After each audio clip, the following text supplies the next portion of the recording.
네, 정유라 작가가 쓴 책인데요. 제가 한번 보겠습니다. 정유라 작가가 바이버 컴퍼니 연구원이더라고요. 바이버 컴퍼니 하면 많이 들어보셨을 텐데, 송길령 작가님 되게 유명한 분 있잖아요. 그분하고 같은 회사인 거예요.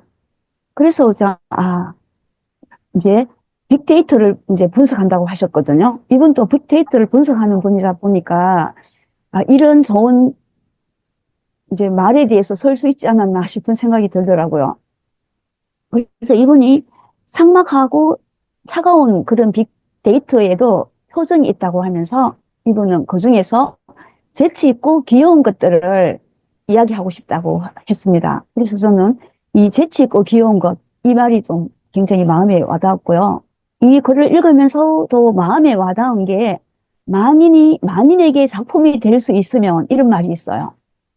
작가님들, 만인이 만인에게 작품이 될 수 있을까요? 네, 저는 이 글을 읽으면서, 만인이 만인에게 작품이 될 수 있겠다. 그러면 작가님들 포함한 저도 작품이 될 수 있겠다는 생각을 하였습니다.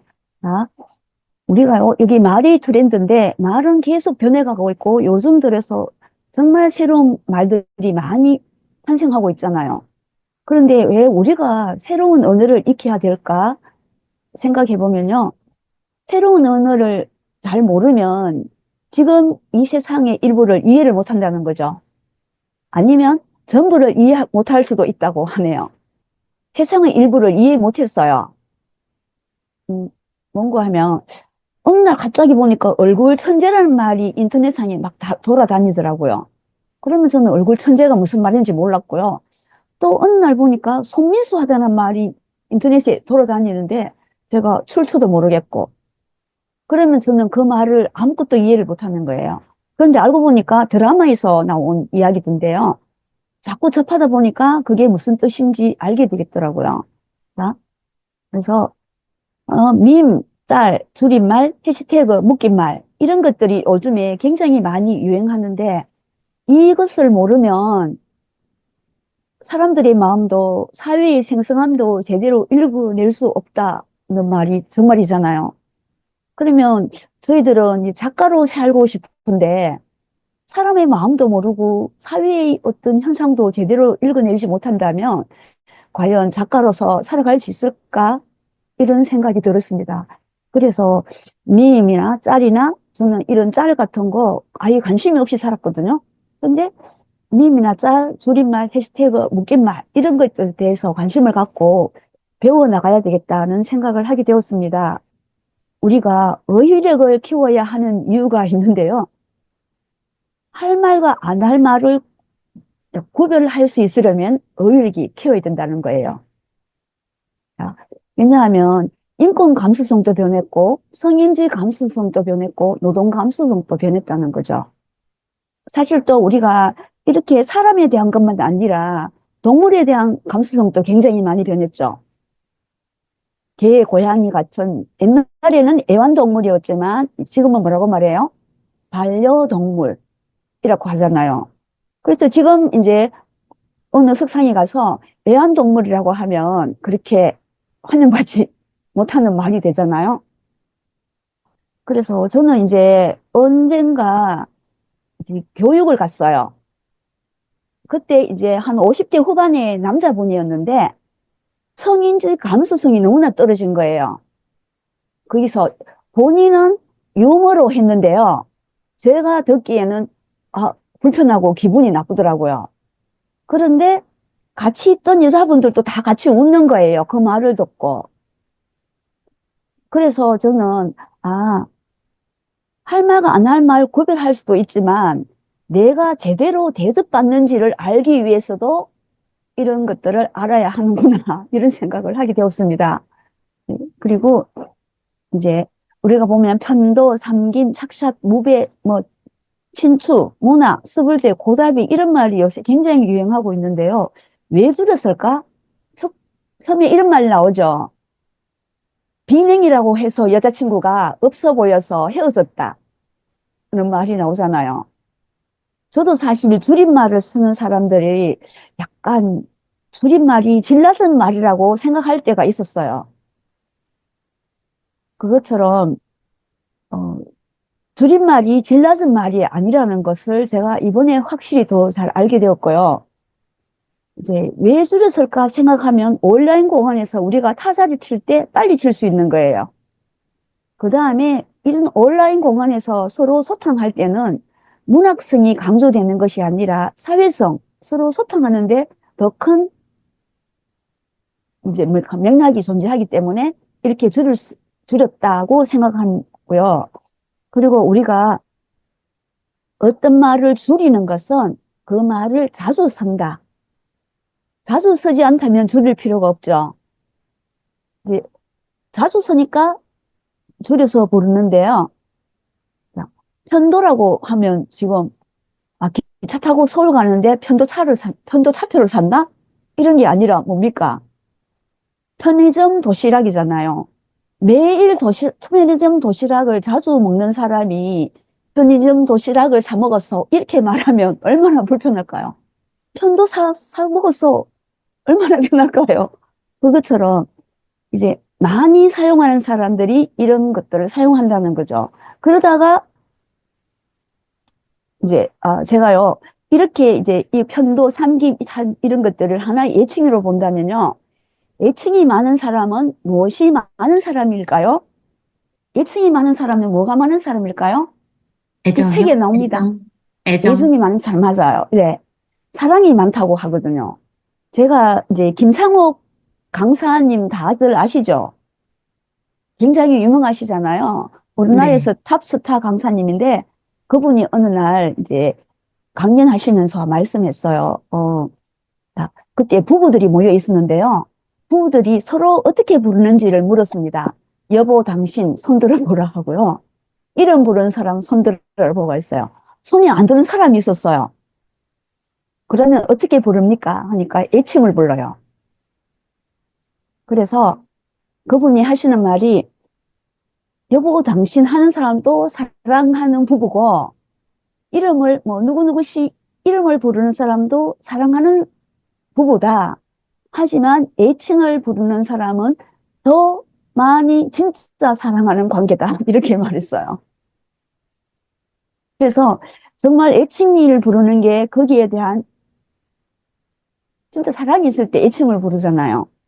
그러니까 우리나라에서는 별로 애칭을 별로 안 부르는데 뭐 미국 같은 데 경우 우리가 보면요. 관계가 깊지 않을 때는 그냥 이름을 부르는데 관계가 깊으면 이렇게 불러줘. 이렇게 하잖아요.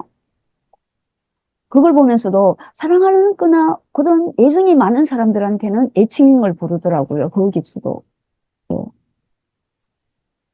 그리고 이제 우리가 세상이 흘러가는 것들을 알려면 자주 쓰는 전미사, 접두사를 이제 관심에 가져라 하고 하는데요.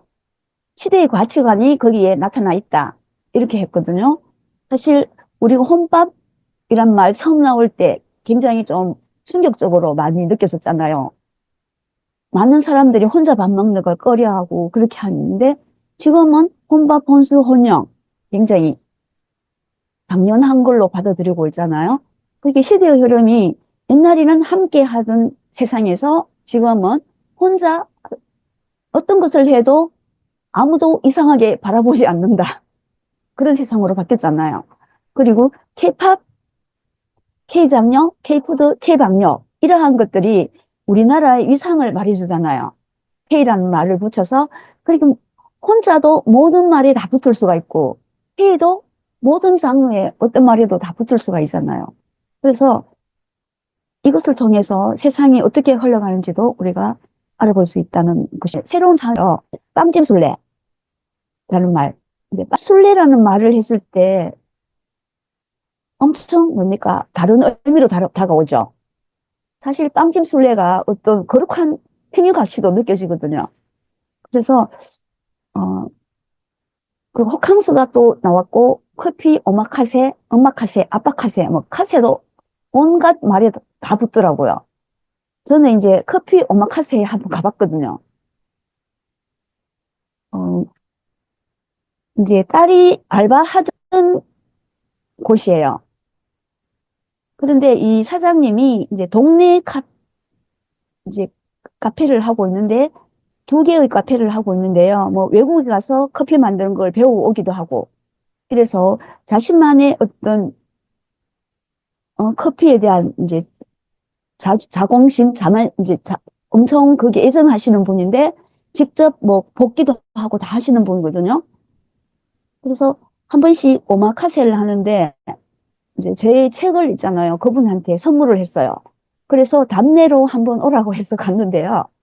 그때 온 사람이 딸하고 저랑 다른 분 한 분, 이렇게 세 명이서 한 시간 동안 그분이 이제 메뉴로 팔지 않는 그 뭡니까?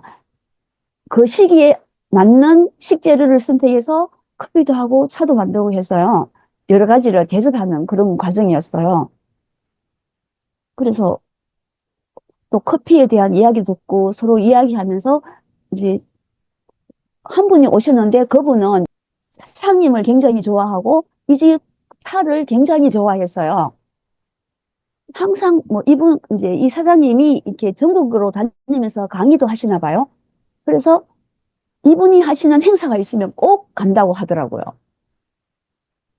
그래서 저는 이제 커피 오마카세라는 곳에는 처음 가봤거든요. 그런데 그때 분위기도 좋고, 제가 뭐 분위기 좋은 카페에 가서 차를 마실 때하고는 완전 다른 느낌을 받았고요. 어, 친한 친구랑 한 번 더 가고 싶다, 이런 생각을 하게 되었습니다. 그래서 아마 찻집에서 차를 마시는 일이지만 일상에서 안 해보던 경험을 하는 것도 굉장히 좋은 거구나 하는 생각을 하게 됐고요. 이제 하도 줄임말이 많으니까 별자줄이라는 말도 생겼죠. 별걸 다 줄인다고 별자줄인데요. 이 말은 단축키랑 같다는 거예요. 우리가 컨트롤 플러스 이제 C를 같이 누르면 이제 복사하고 뭐 이렇게 하는 건데요. 컴퓨터를 자주 쓰는 사람한테는 이게 빠질 수가 없는 것처럼, 그 말을 자주 쓰는 집단에서는 이런 단축키 같은 말이 줄임말이다고 하는 거죠. 전기를 이제 공사를 하시는 분은 그들만의 단축키가 있고, 의사면 의사대로 있을 거고요. 꽃집에서 일하는 사람은 자기들만의 또 어떤 단축키가 있을 거잖아요. 그런데 이 단축키들이 그들만의 세상에서 서다가 또 보통의 사람들이 세상에 흘러나오면 그것이 또 하나의 완전 새로운 말이 될 수 있는 거죠. 네. 그래서 저도 옛날에 별걸 다 줄이네. 줄임말을 많은 사람이 좀 없어 보인 적도 있는데요. 줄임말 자체가 아니라 이유와 맥락을 주목하라는 말이 듣고 정말, 그렇구나. 그 줄임 이유와 맥락에 주목하면 안 보이던 세상이 보이겠구나 하는 생각을 하게 되었습니다. 그리고 이제 또 새로운 신박한 언어 조합이라고 또 이 말이 나왔는데요. 이걸 하이브리드 언어라고 하는데, 저 신박한이란 말을 많이 들어보셨죠? 신혜라 나오는 그 TV 프로그램에서 신박한 정리라고, 거기서 신박한 말을 굉장히 많이 썼거든요. 신박한 정리가 굉장히 뜬 적이 있어요. 네. 그래서 이 신박한 언어는 열 문장보다 더 효과적인 단어다. 그게 바로 얼굴 천재. 꽃미남이란 말은 있잖아요. 엄청 영해서 꽃미남을 가지고는 이 말을 이제 얼굴이 잘생겼다는 말을 차별할 수 없다는 거죠. 그래서 얼굴 천재라고 했을 때, 진짜 얼굴하고 천재하고 잘생겼다고는 아무런 관련이 없지만, 사람들이 얼굴 천재 했을 때 꽃미남보다는 훨씬 더 효과적으로 전달할 수 있는 거고요. 또, 뭐, 육태, 해살 맛집, 손민수하다, 이런 말들이 구구적을 잘 설명하지 않고 그냥 딱 알아들을 수 있게 하는 말이어서 확 살아나는 말인 것 같습니다. 묶기말. 이런데요, 마용성이란 말이 굉장히 많이 돌아다녔어요. 그런데 저는 이제 지방에 살다 보니까 마용성이란 말이 잘 알아듣지 못했어요. 근데 마포구, 용산구, 성북구를 합쳐서 마용성이라고 한다 하더라고요. 그런데 이게 부동산 쪽에서 많이 사용했나 봐요. 그리고 에루사라는 말은 에르메스, 루이비통, 샤넬 이걸 뭉쳐서 하는데 이 세 가지 세 브랜드가 다 들어간 백화점이 7개밖에 없다고 하더라고요. 에르세가 들어갔나? 다 있나? 이렇게 말한다면 엄청 고급 백화점이다 하는 걸 우리가 딱 알아들을 수 있는 말이고요. 에르메스라는 말이 굉장히 유행했는데 저는 이 에르메스라는 걸 사보진 않았어요. 근데 에르메스라고 해가지고 이게 좋다는 말을 어떤 말을 갖다 수식 안 해도 아 이게 좋구나라는 걸 알아들을 수 있는 말이 되고 이렇게 해서 굉장히 좋구나 하는 생각도 했습니다. 젊은이에게 문해력이 부족하다는 말을 굉장히 많이 하죠. 한 번은 우천시라고 굉장히 떠든 적이 있죠. 우천시라고 하니까 이제 학부모가 유치원 학부모가 우천시가 어디 있어요? 이렇게 했다고 하잖아요. 우천시란 말은 비 올 때라는 말인데 그걸 몰라서 그래서 젊은 사람이 문해력이 부족하다면 나이 든 사람은 민회력이 부족할지도 모른다 하고 했어요. 이 말이 먹고 제가 한번 가슴이 턱 왔어요. 저 정말 민회력이 부족하거든요. 그래서 문해력은 텍스트를 이해하지만 민회력은 시대를 이해한다고 하잖아요. 그래서 시대를 읽는 키, 민회력을 우리가 갖지 못한다면 글을 쓸 수 있을까? 이런 한번 생각을 하게 되었습니다. 그리고 해시태그도 저한테는 굉장히 어려운 거예요. 이제 뭐 블로그에 글을 올릴 때 해시태그를 잘 써야 된다고 하지만 이걸 잘 쓰려고 노력해 본 적이 없어요. 그런데 이 해시태그가 트렌드를 이끈다 이렇게 말하는데요. 또 해시태그를 잘 만드는 사람이 있고 잘 활용하는 사람이 있는데 잘 만드는 것도 능력이고 잘 쓰는 것도 능력이라고 합니다. 자, 그리고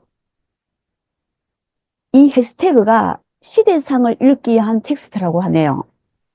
그 전에는 공익 광고 문구, 상업 광고 카피, 대중매체 유행어가 시대를 읽는 텍스트였는데 지금은 이게 더 중요하다고 하네요.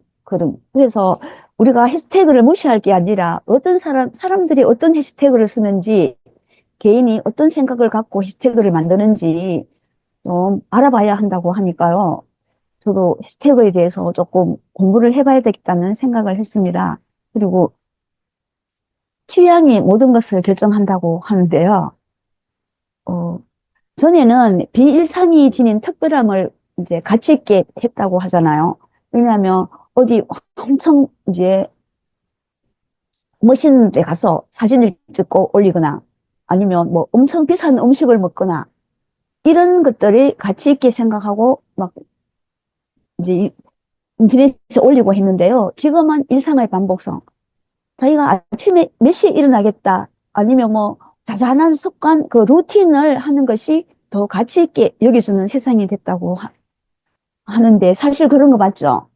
저희들이 백일백장도 많이 했는데요. 그것도 하나의 일상의 반복이잖아요. 그런데 취향을 있잖아요. 일상의 반복, 취향을 따라가다 보면 결국은 소비를 하게 된대요. 어떤 물건을 사고 소비하고 돈을 쓰고 시간을 보내게 되는데 그렇다 보면 남을 따라하게 되는 것밖에 안 되는 경우가 많은데 이것을 이제 특별한 것으로 내기 위해서는 이 같은 현상을 자기만의 감각으로 번역할 줄 알아야 된다. 이래야지만 그 취향이 남과 다른 풍경을 만들어낼 수 있다고 하니까요. 아, 그런 것 같다는 생각이 듭니다.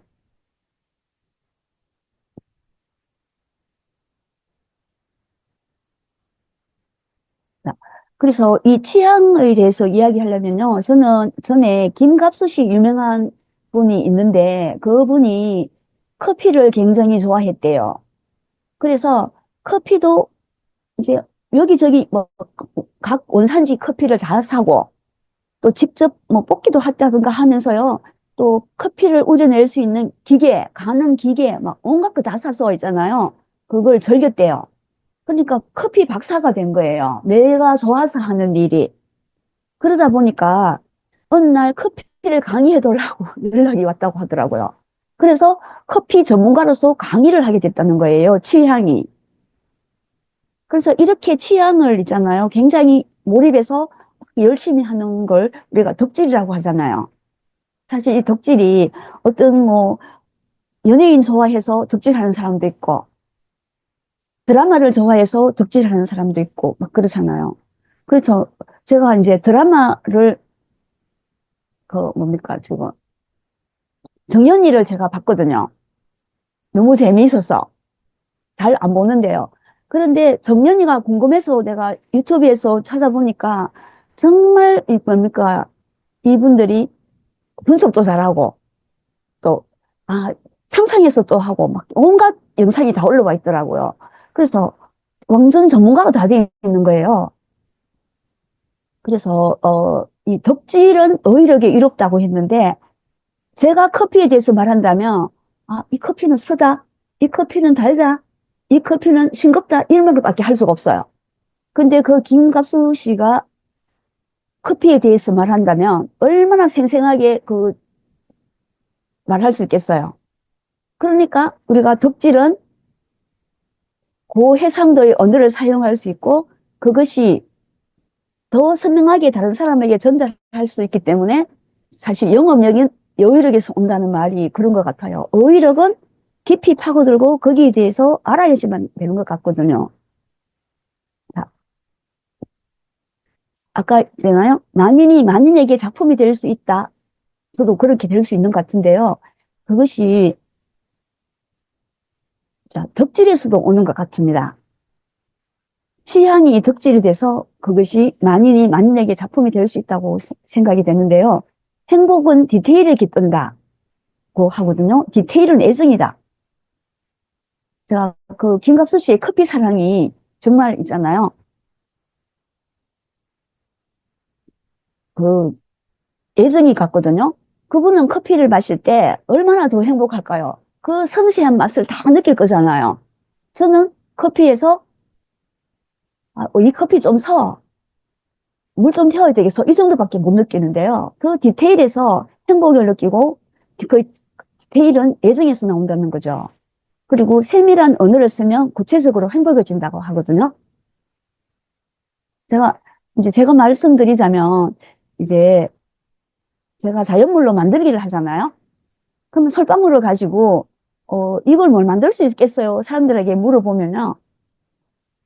그분들이 보는 것과 제가 보는 게 더 많겠죠, 아무래도. 그래서 제가 그 솔방울에 대해서 더 많이 보고 더 많이 만들 수 있을 때 제가 뭔가 구체적으로 더 행복해지는 거예요. 나뭇잎 하나를 가지고 그냥 낙엽을 봤다고 할 때요. 다른 사람은 떨어져 날아가는 낙엽이에요. 그냥 밟고 지나가지만 저는 그걸 하나 주어서 하면서 이걸로 뭘 할 수, 이거 너무 예쁘다. 이러면서요. 이거 뭘 만들 수 있겠구나. 뭘 할 수 있겠구나 하면서 이제 구체적으로 행복해지는 거예요. 하나하나.